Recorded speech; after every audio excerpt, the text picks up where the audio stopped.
Assalamualaikum warahmatullahi wabarakatuh. Selamat siang, salam sejahtera untuk kita semua. Adik-adik, siswi dan siswa SMA dan SMK sekota Yogyakarta yang saya cintai dan saya banggakan. Kesempatan yang sangat baik bagi saya dalam siang ini. Saya diberi waktu untuk menyampaikan informasi, berbagi ilmu, berbagi pengalaman terkait dengan pengendalian COVID-19 atau pandemi atau wabah atau bencana COVID-19 ya, coronavirus disease 19 di daerah istimewa Yogyakarta. Saya ingin menjelaskan secara umum dulu dari yang makro. Jadi dengan adanya serangan virus atau COVID-19 ini ya, yang masuk di Indonesia dan juga kemudian di daerah istimewa Yogyakarta pada awal-awal Maret yang lalu, maka kemudian pemerintah daerah mengambil kebijakan untuk menetapkan status tanggap darurat. Ini di dalam Undang-Undang Kebencanaan. Keadaan darurat itu terbagi jadi 3, jadi siaga darurat, tanggap darurat, dan transisi darurat. Saat ini kita berada pada tanggap darurat, status tanggap darurat. Kalau kita runut ke belakang, jadi penetapan tanggap darurat itu pertama 20 Maret 2020, ini dengan keputusan Gubernur nomor 65/Cap/2020. Kemudian diperpanjang yang kedua yaitu 29 Mei sampai dengan 30 Juni, ini juga dengan keputusan Gubernur. Dan yang ketiga saat ini di mana kita berada pada bulan Juli ini ya, yaitu dari tanggal 1 Juli sampai dengan 31 Juli 2020. Jadi kita masih berada pada status tanggap darurat. Nah, berkaitan dengan itu, jadi perjalanan status itu kemudian diikuti dengan berbagai kebijakan dalam bentuk surat edaran ya. Ada yang terkait dengan pelaksanaan status tanggap darurat, apa yang harus dilakukan oleh masyarakat, kemudian surat edaran terkait dengan sistem kerja ASN. Jadi pegawai sebagaimana kita ketahui hanya 50% yang masuk, kemudian tentang belajar jarak jauh atau belajar dari rumah. Nah, ini juga surat edaran dari Gubernur. Jadi sebagaimana adik-adik selama pandemi COVID ini hanya belajar melalui daring ya. Jadi itu bermula dari kebijakan besar yang ditetapkan oleh Pemda DIY. Ada gerakan pakai masker ya, ada perlindungan pekerja dan sebagainya. Nah, ini berbagai upaya yang dilakukan untuk memberikan panduan, pedoman kepada semua pihak di daerah istimewa Yogyakarta, jadi mulai dari masyarakat, pemudik, siswa, pegawai dan sebagainya, apa yang harus dilakukan pada status tanggap darurat ini. Nah, ini yang kita lakukan. Nah, di awal dulu ya, ketika pandemi COVID ini mulai masuk ke daerah istimewa Yogyakarta, kemudian kita berdiskusi di Pemda, apa yang harus kita lakukan sesuai dengan peraturan atau regulasi di kebencanaan. Maka kemudian kita menetapkan strategi atau dalam bahasa undang-undang adalah rencana operasi, yang di dalamnya ada strategi, ada tujuan, ada sasaran, ada kebutuhan seperti apa. Strategi yang kita tempuh itu ada 6 ya, yaitu meningkatkan upaya pencegahan, kemudian meningkatkan ketersediaan dan kesiapan sumber daya ya. Ketiga, meningkatkan kesiapsiagaan penanganan korban secara tuntas. 4, menciptakan situasi yang lebih kondusif.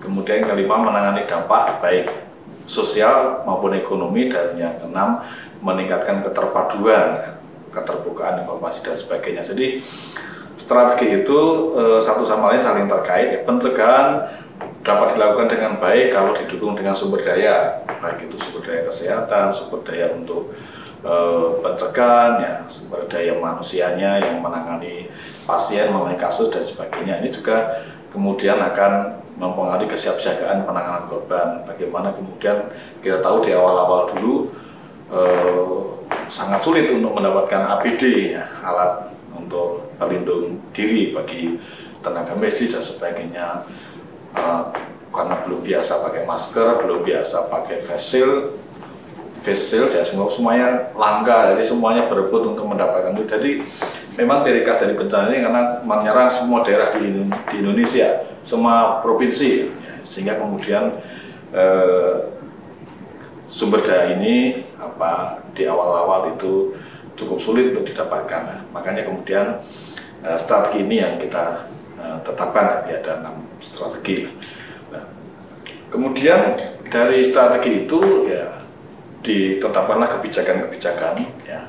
Jadi ada yang pertama saya sampaikan tujuannya dulu, ya. Jadi tujuan besarnya dari pengendalian penanganan COVID adalah bagaimana penyebaran COVID-19 itu bisa ditekan, jatuhnya korban dan dampak sosial ekonomi bagi warga masyarakat itu bisa terminimalisir, ya. Jadi penyebarannya, kemudian korbannya, kemudian dampak sosial ekonominya itu bisa terminimalisir. Jadi tujuan besarnya. Memang ini tidak mudah, karena itu kemudian ada beberapa sasaran, ada terkait dengan pencegahan pasien tertangani dengan baik, kemudian sosial ekonomi, ya, dan lain-lain, ya. Dan ada strategi yang saya sampaikan tadi ada 6. Itu terkait dengan strategi, dan kemudian ada kebijakan-kebijakan yang ditetapkan, ya. Antara lain nanti menetapkan status keadaan darurat, ya, sesuai dengan situasi, ya. Jadi karena situasinya masih terus terjadi sampai saat ini, maka tanggap darurat itu masih diperpanjang, ya, sampai tanggal 31 Juli. Kemudian melakukan tindak pencegahan yang lebih tegas dan intensif. Nah, ini kita lakukan, ya, dengan yang sering ada didengar semua, ada pemeriksaan di pintu-pintu masuk wilayah DIY pada saat itu, ada patroli untuk memastikan masyarakat melaksanakan protokol-protokol kesehatan. Kemudian juga melakukan pembersihan di tempat-tempat umum, tempat-tempat yang memang itu rentan untuk penularan, dari rumah sakit, puskesmas, tempat-tempat orang berkumpul di awal-awal dulu. Kemudian juga pembatasan pengumpulan massa. Ini di awal-awal dulu proses ini dilakukan agar supaya penularan tidak terjadi. Jadi kalau ada massa yang berkumpul, kemudian ada patroli dan dibubarkan, itu sebenarnya bukan kita ingin atau kita ingin agar tidak ada interaksi sosial di antara kita atau di antara masyarakat, di antara siswa misalnya, tetapi itu semua karena kondisi status darurat itu, sehingga kemudian itu perlu dicegah agar supaya tidak terjadi penularan. Kemudian menyiapkan personel, peralatan, anggaran, ya, untuk itu, ya. Kemudian memastikan segala kebutuhan tersedia untuk situasi akibat COVID ini, ya. Jadi baik itu bagi pasien, bagi masyarakat, isolasi dan sebagainya, itu bisa terpenuhi. Dan juga penanganan korban dengan cepat, akurat, dan tuntas. Ini beberapa kebijakan yang dilakukan. Kemudian kalau kita lihat, kalau ada semua, jadi data di DIY, jadi perkembangan COVID DIY memang relatif, ya, kita bersyukur bisa terkendali. Jadi dalam kurun waktu antara Maret sampai dengan Juli sekarang ini, ya, relatif terkendali jumlahnya, jadi hanya sampai maksimal 10, ya. Bahkan di akhir-akhir ini juga terjadi hal yang baik karena tidak ada tambahan kasus misalnya. Tapi kalau kita lihat di seluruh di DIY pada kurun waktu dari Maret sampai sekarang, akumulasinya misalnya, ya, kita ada 313, ya, misalnya. Kemudian ada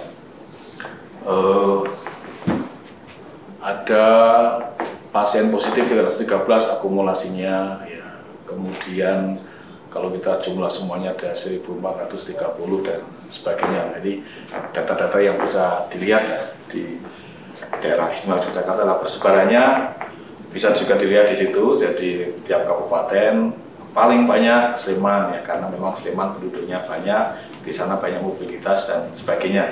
Sehingga kemudian banyak terjadi di situ. Dan kalau ada ingat, ada beberapa klaster yang terjadi di DIY, ada klaster jemaah tabligh, ada klaster gereja, ada klaster induk grosir yang paling besar, ada klaster penjual ikan. Nanti klaster itu artinya bahwa ada orang yang tersebar, terpapar, terkena, kemudian dia menularkan itu kepada orang-orang yang kontak dengan dia. Seperti induk grosir banyak yang terkena karena memang banyak pembeli di sana. Nah, itulah yang kemudian muncul apa yang disebut dengan klaster.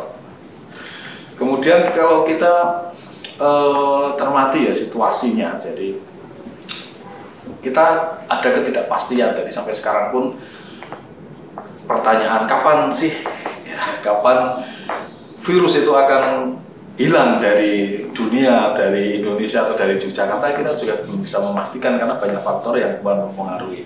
Jadi ada ketidakpastian. Kemudian karakteristik dari pandemi COVID ini atau bencana non alam COVID ini adalah sangat kompleks masalahnya, rumit dan multidimensi. Jadi semua sektor terkena ya. Sektor pendidikan terkena, jadi tidak bisa sekolah. Sektor wisata terkena, tidak ada wisatawan yang berkunjung di DIY di Yogyakarta sehingga hotel-hotel kosong, ya. Objek wisata juga tidak beroperasi, ya. Pusat-pusat perbelanjaan juga sepi. Itu dampak-dampaknya yang sangat kompleks, dan itu juga kemudian ikutannya banyak ya. Ketika wisatawan tidak ada, ya kemudian tadi hotel, perbelanjaan, restoran, kemudian rental mobil, kemudian objek wisata, penjual souvenir, mungkin juga tukang becak, taksi dan sebagainya itu terdampak. Itu kondisi yang kita hadapi sampai sekarang, guys. Kemudian untuk itu memang kita berusaha untuk melakukan pemahaman. Jadi ada di semua kita perlu memahami bahwa ini tidak sekedar pandemi yang kemudian harus kita hadapi dengan ya protokol kesehatan, tetapi juga kita harus mempunyai pemahaman yang lebih dalam terkait dengan hal-hal kehidupan ke depannya. Jadi kita semua dan Pemda juga mengeluarkan kebijakan-kebijakan yang tadi saya sampaikan, bagaimana ada kejelasan, bagaimana kita bisa merespon setiap dinamika yang terjadi ya. Ini yang penting adalah bahwa dalam situasi ini kita perlu perilaku responsif dan adaptif ya. Jadi bencana karena wabah atau pandemi atau penyakit menular karena virus ini kuncinya adalah pada perilaku. Karena memang perilaku itu yang akan menentukan atau akan berpengaruh ya, terhadap persebaran atau penularan dari virus. Ya. Perilaku itu yang akan menentukan, akan berpengaruh pada virus itu akan berkembang atau tidak, akan menular atau tidak, akan tersebar atau tidak. Ya. Itu yang menjadi penting, karena itu kita semua memang harus membangun, mewujudkan perilaku yang taat pada disiplin atau disiplin mentaati protokol kesehatan. Itu menjadi kunci. Sebenarnya sederhana ya, yang sering kita dengar. Pada awal-awal dulu kita sampaikan secara intensif, stay at home. Ya, tinggal di rumah, kalau tidak terpaksa, tidak perlu sekali, tidak usah keluar. Tapi kalau harus keluar untuk memenuhi kebutuhan pokok dan sebagainya, ya begitu selesai kembali lagi ke rumah. Kemudian harus pakai masker, harus jaga jarak. Kalau kemudian keluar ke pasar, ke mana acara-acara dan sebagainya, ya tetap harus jaga jarak dengan yang lain. Kemudian tidak lupa sesering mungkin cuci tangan. Masuk rumah cuci tangan.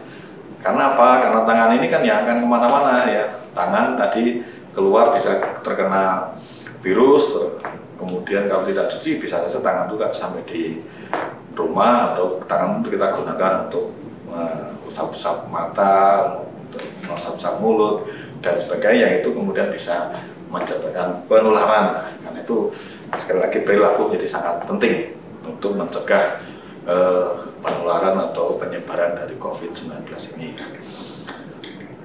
Nah, kita beruntung ya di daerah istimewa Yogyakarta kita mempunyai panutan, mempunyai gubernur yang juga seorang sultan, si Sultan Hamengkubuwono X yang mengingatkan kita semua pada awal-awal pandemi ini, belajar dari pengalaman yang lalu, bahwa modal sosial itu menjadi sangat penting dalam membangun tatanan baru. Jadi Jogja atau DIY itu selalu berpijak kepada kearifan lokal, pada modal sosial. Jadi sebagaimana juga kita alami ketika bencana gempa 2006, bencana Merapi 2010, modal sosial itu menjadi penting. Karena itu si Sultan selalu menyampaikan bahwa masyarakat itu menjadi subjek dari penanganan COVID ini.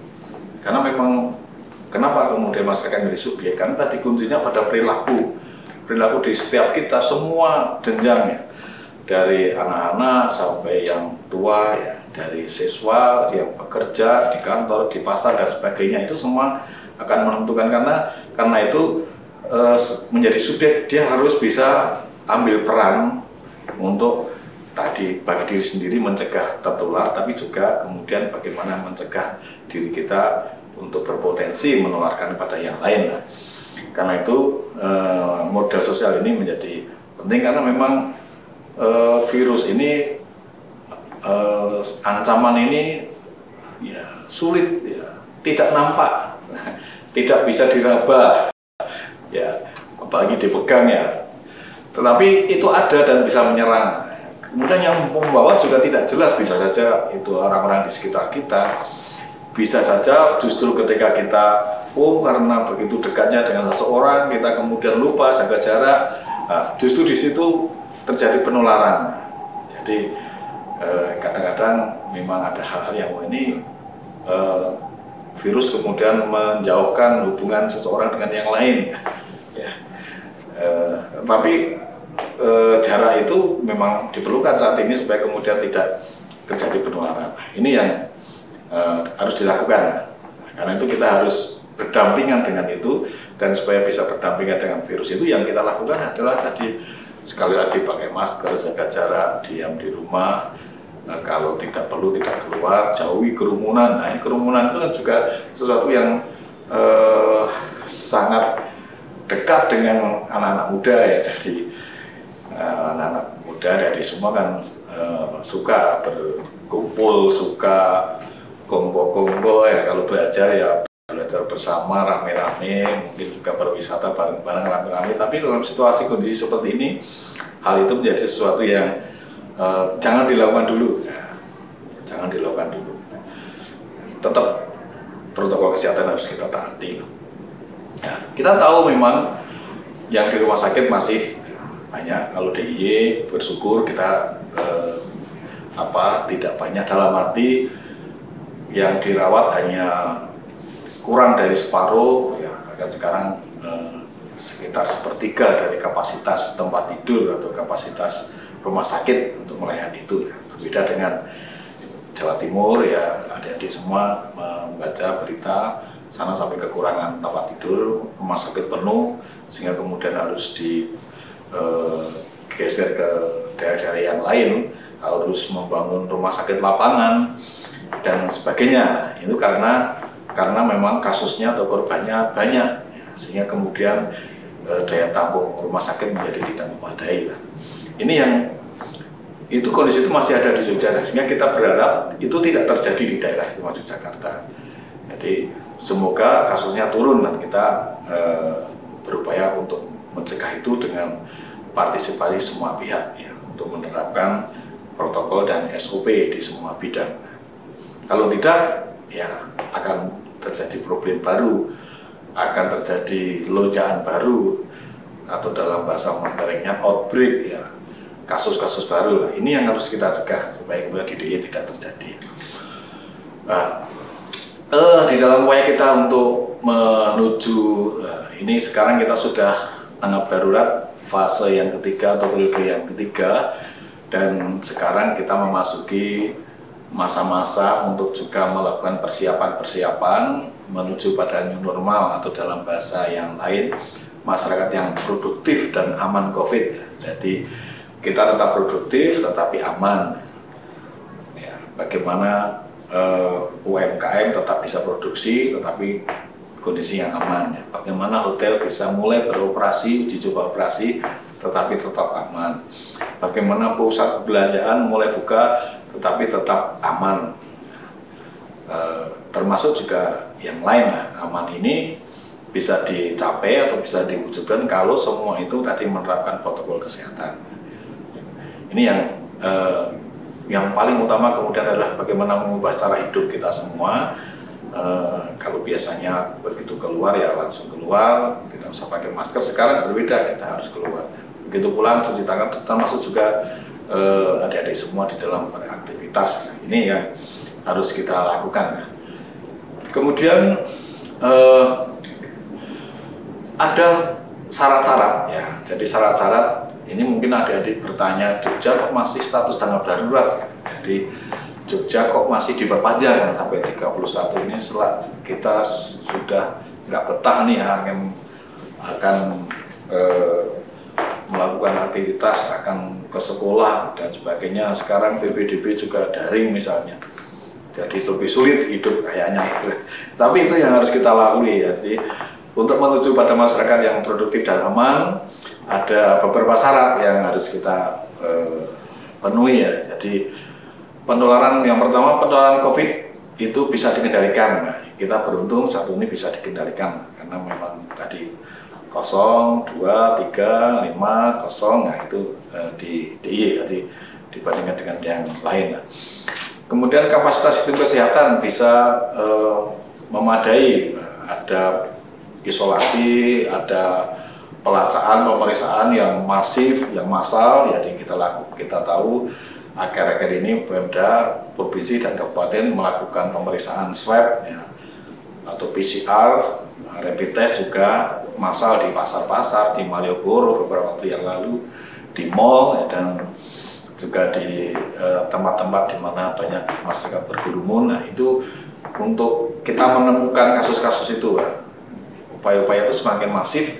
Kalau kemudian kasus yang ditemukan sedikit, itu berarti memang transmisi di daerah itu kita bisa kita kendalikan. Kemudian juga penerapan protokol itu harus kita lakukan. Jadi ketika objek wisata akan mulai uji coba operasional, maka di situ harus dicek, dievaluasi. Bagaimana dengan SOP-nya, sudah ada belum standar operating prosedur atau bagaimana prosedur untuk memasuki objek-objek wisata itu. Fasilitas-fasilitas yang diperlukan atau sumber daya yang diperlukan ada cuci tangan, mungkin termogan, tanda-tanda rambu-rambu yang mengatur arus orang, nah, kemana boleh, kemana tidak boleh, ya, jaraknya seperti apa, ya itu harus ada ya. Kemudian juga ketentuan rambu-rambu atau tanda-tanda harus pakai masker misalnya dan sebagainya.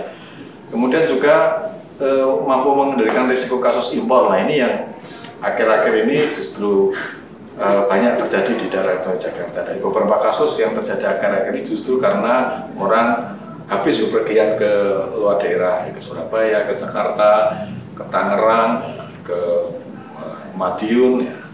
Kemudian juga orang yang datang dari luar membawa virus ke daerah Jakarta. Ini yang kemudian harus kita tekan. Kemudian juga partisipasi masyarakat sekarang menjadi kunci, karena tadi kembali kepada kunci dari pencegahan penularan COVID itu adalah pada partisipasi masyarakat yang diwujudkan dalam perilaku yang disiplin terhadap protokol kesehatan. Sekarang Pemda kita berupaya untuk melakukan itu, ya rumah sakit kita sediakan fasilitasnya, kita dukung untuk sarana prasarana dan sebagainya ya, supaya kemudian kita mulai bangkit, ekonomi juga kita gerakkan kembali pada hotel, dunia usaha, objek wisata kita verifikasi sudah siap belum, syaratnya sudah terpenuhi belum untuk operasional atau untuk uji coba operasional, itu kita lakukan. Kemudian pendekatannya, jadi kalau kita lakukan adik-adik, saya kira mungkin adik-adik sudah pernah dengar yang namanya PSBB, pembatasan sosial berskala besar, yang pada awal-awal kemarin dilakukan, diterapkan di Jakarta, di Jawa Timur, di Jawa Barat. Kemudian ada larangan mudik, jadi pendekatan wilayah. Jadi untuk mencegah penularan itu, pengendalian itu pendekatan wilayah. Orang Jakarta jangan keluar dari Jakarta, nggak usah mudik dulu. Ya, ini dan banyak orang yang berusaha mati-matian supaya bisa mudik, ya, mensiasati penjagaan polisi dan sebagainya. Karena memang ada larangan mudik, pendekatan wilayah. Kalau di DIY sejak awal kita melakukan yang namanya pembatasan di dusun dan kampung. Jadi kita tahu di awal-awal Maret ya itu banyak gang-gang yang kemudian ditutup, yang biasanya 3 jalan pintu masuk, yang 2 ditutup sehingga tinggal 1, dan di situ ada pemeriksaan, ada penjagaan supaya lalu lintas orang di situ terdata. Jangan sampai ada orang luar yang masuk tanpa diketahui dari mana, kondisinya sehat atau tidak.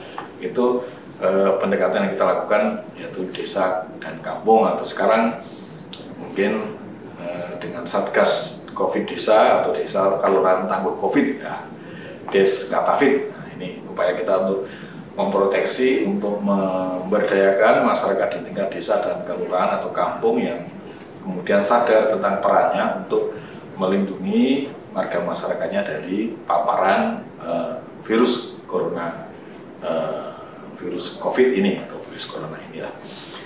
Dan sekarang ini pada fase-fase awal menuju kita pada era masyarakat produktif dan aman atau new normal yang sering kita sebut, maka pendekatan yang paling penting adalah individu. Karena masing-masing kita aparat itu jumlahnya berapa, ya. Kalau harus mengawasi 3,8 juta penduduk DIY, ya kita tidak akan mampu melakukan itu. Dan kehidupan orang itu kan 24 jam. Perilaku orang itu kan 24 jam dari pagi sampai sore. Penyebaran itu bisa dilakukan pada setiap jam ketika melanggar protokol, ya. Bisa dilakukan di mana saja ketika tidak menerapkan protokol kesehatan. Makanya kesadaran individu menjadi penting, ya. Individu atau setiap kita menjadi subjek, adik-adik juga menjadi subjek, menjadi pelaku-pelaku, menjadi aktor-aktor, ya, yang sangat penting di dalam ikut mendukung upaya-upaya untuk pengendalian pencegahan itu, ya.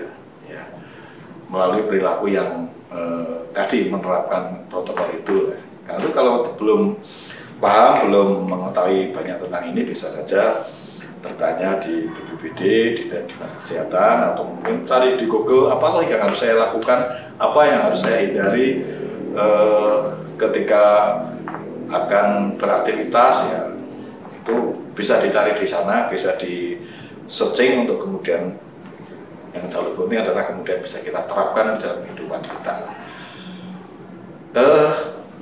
Jadi kita tahu dengan semakin terbukanya ekonomi aktivitas masyarakat, ya, dengan mulai uji coba operasional tadi, objek wisata, hotel, pusat perbelanjaan dan sebagainya, artinya apa? Artinya bahwa perjalanan orang akan semakin banyak, semakin meningkat frekuensinya. Karena itu juga harus ada pengaturan, harus ada kesadaran dari pelaku-pelaku perjalanan itu, ya.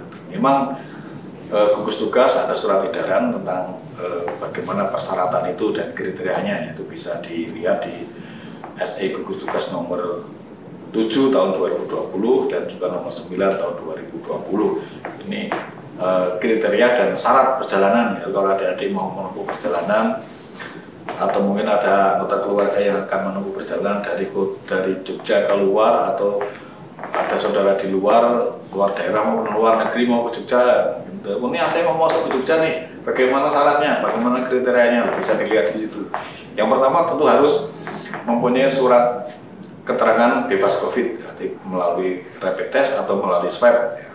Melalui rapid test atau melalui swab. Nah, tentu yang pertama ya identitas KTP, ya. Nah, jadi sekarang PCR dan rapid test itu berlaku 14 hari. Jadi kalau akan ke Jogja misalnya dari Medan atau dari Jakarta atau dari daerah manapun, wah ini saya akan berapa lama nih, jadi harus rapid test. Jangan sampai nanti sudah rapid test ternyata ketika akan berangkat sudah kadaluarsa, nah, ini nanti nggak boleh, harus tes lagi atau pemeriksaan lagi, ya. Kemudian juga harus ada surat keterangan bebas gejala seperti influenza dari dokter rumah sakit atau puskesmas, ya. Karena memang tanda-tanda awal dari terkena virus ini adalah ada itu suhunya tinggi, ya, influenza dan sebagainya. Itu tanda awal. Karena itu harus ada keterangan ini supaya kemudian meyakinkan penerima daerah yang dituju itu bahwa dia aman. Nah, mungkin juga ada yang guyonan sekarang, kalau ketika akan menempuh perjalanan dari Surabaya misalnya ke Jogja, penentangan, masih ada pemeriksaan nggak di perbatasan? Enggak, sekarang udah nggak seperti kemarin. Kita nggak usah, nggak usah periksa, kita lewati saja. Sebenarnya hal itu, pemeriksaan itu bukan ditujukan untuk sekedar kalau kemarin itu bisa lolos pemeriksaan, tapi sebenarnya itu adalah untuk menjaga diri kita dan saudara kita, juga daerah yang dituju ya, supaya kemudian tidak membawa virus ya, tidak menularkan atau tidak tertular. Jadi kasihilah saudara-saudaramu ya yang di rumah dengan tidak membawa virus, karena maunya rindu, pengen ketemu dengan saudara, tetapi justru kerinduan itu menjadi bencana kalau kemudian tidak diikuti dengan penerapan protokol kesehatan. Itu yang menjadi penting, termasuk juga rindu pada yang lain ya, yang rindu pada temannya, teman dekatnya ya, rindu tetapi jarak tetap harus dijaga lah, jaga fisiknya. Ini yang menjadi sangat penting lah. Kemudian karantina, jadi sebenarnya di waktu-waktu yang lalu memang perlu ada karantina, tetapi sekarang ini karantina dilakukan terutama adalah pada orang yang dari menempuh perjalanan luar negeri ya, dari Singapura, dari Malaysia ke Jogja misalnya, datang harus tes dulu kalau memang dia belum tes ya. PCR. Selama menunggu hasil tes itu dia harus tinggal di karantina khusus yang disediakan pemerintah.